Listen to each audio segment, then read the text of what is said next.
This is a Mama Grizzly Radio special presentation. Sarah Palin versus the New York Times. Here's Kevin Scholla. And a pleasant good day, ladies and gentlemen. I'm Kevin Scholla on Mama Grizzly Radio, and this is the first installment of Sarah Palin versus the New York Times. Head right here for the real information, no fake news, just the facts, and the very latest as Governor Palin courageously goes after the corrupt and failing New York Times. You can join us right here every day on Mama Grizzly Radio. Visit mamagrizzlyradio.com and sarahpalin.com. Also follow along on Twitter at Mama Grizz Radio, at Sarah Palin USA, and at Kevin Scholla. On Facebook at Mama Grizzly Radio, Sarah Palin and Kevin Scholla USA. On Instagram at Mama Grizzly Radio, Sarah Palin 97 and Kevin Scholla USA, and on Parler at Kevin Scholla 45. Well, the trial is underway in New York City. Governor Palin, the Mama Grizzly, against the New York Times, the Gray Lady, a paper that was once trusted worldwide and is now being sued by Palin for libel.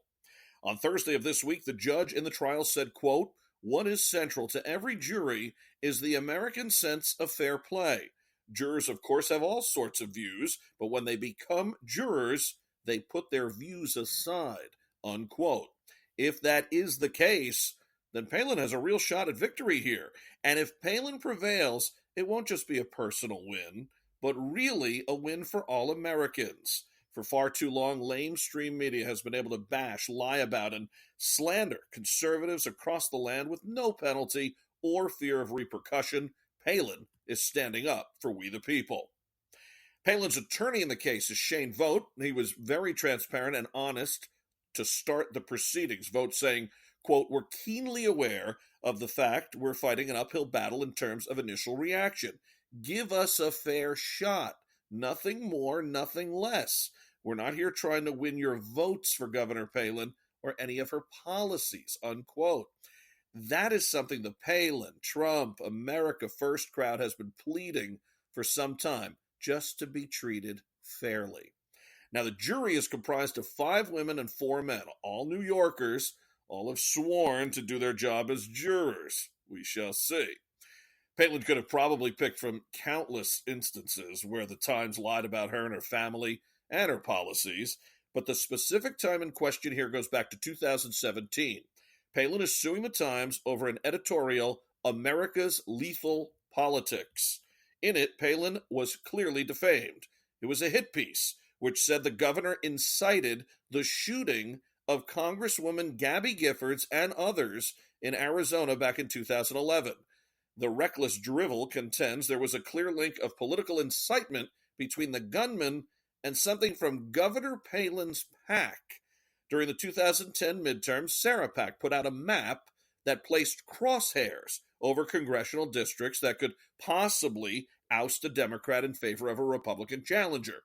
Giffords' district was included on the map. Well, the New York Times took it as another chance to go after Palin, something they have done again and again since 2008. Of course, there's no real connection between Palin's PAC or the map and the shooter. The Times attorney is arguing Palin didn't suffer harm from the editorial. So, Palin is strong. Sadly, she's used to these attacks because she's tough and continues to smile and live her life with her faith in God always at the forefront. Doesn't mean the Times didn't do wrong. Now, for Palin to pull off the upset here, her attorneys will need to prove that the New York Times acted with actual malice. In other words, they must demonstrate that former editorial page editor James Bennett published the false statements about Palin, acting either with knowledge of or reckless disregard for it all being untrue. Regardless of the outcome, though, folks, this is already somewhat of a win for America. Palin had the guts to take the Times all the way to trial. She's exposing not only the fake news at the Times and the fake news aimed at Palin, but the entire world of corrupt media. Palin showing more people that once trusted institutions routinely nowadays just try to harm people like Palin and people like you and me. Perhaps it's Palin herself, though, that gives us all confidence that she can win this thing. You just look at her amazing life, from mayor to governor to VP candidate, all out of nowhere, breaking up the boys' club and having it all without backstabbing or lying or cheating. She's a warrior. She's the ultimate winner. Palin has been attacked by many, besides the Times over the years, Martin Bashir, The Atlantic, the list goes on and on and on. Visceral hatred toward the governor and at American exceptionalism lead these weak faux journalists to smear Palin with lies and hatred. Palin's suit against the New York Times puts all of these losers on notice.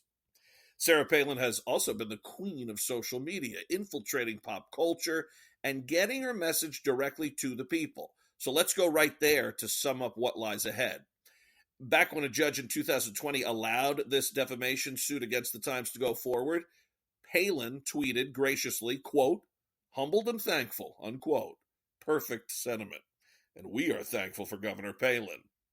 Then, speaking about some lamestream media about a month after, Palin thoughtfully penned, quote, "I offer experience showing a biased, intolerant, sexist medium full of left-wing activists, not rational, credible journalists. Consider the source," unquote. That's the key here, folks. Consider the source. Lying scum media. Now, a jury will have the chance to consider the source and, God willing, rule in favor of not only Palin, but we the people. We hope you tune in again right here to stay up to date on everything going on in New York City with Governor Palin. Stay with Mama Grizzly Radio for continuous updates on Sarah Palin versus the New York Times. For Tamara Colbert, the Andy L. Kramer, Lorianne Lewis, Tanya Crow, and everyone at Mama Grizzly Radio, I'm Kevin Scholla.